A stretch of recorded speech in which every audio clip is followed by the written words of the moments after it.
and welcome. Today we are making the yummiest okpa ever. First off, the kind of oil that you use for okpa is very important. Make sure it has zero taste, zero smell, and make sure that it's very clean oil. After adding your oil, you make sure you turn it until you get this consistency. Then goes in your water. I like to use water that is very hot, very hot. So if you know that your hand cannot handle hot water, then you use a spatula and use something to turn it. The water you're using to make your okpa is going in little by little. You don't just pour everything once, just so they can control what it looks like. At this point, you go in with every other remaining thing: salt, pepper, onion, uziza.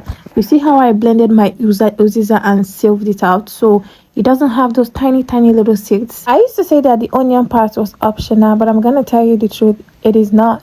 If you don't add onion to your okpa, it's not gonna taste as good as you think. And that is why the okpa that you make at home does not taste as good as the one that you buy outside. And then you begin to ask yourself, what did I do differently? It's because you don't add everything that they do. Anyways, as you go and add water, you check the consistency. At this point, I like to add very hot water at the end part, and then you check the consistency.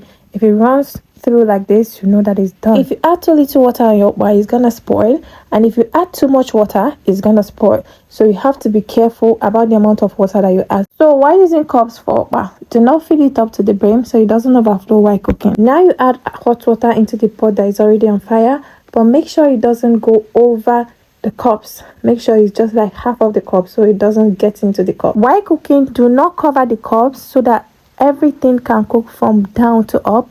If you cover it, you might have irregular consistencies while it's cooking. And now we cover with a foil so we can trap the moisture inside.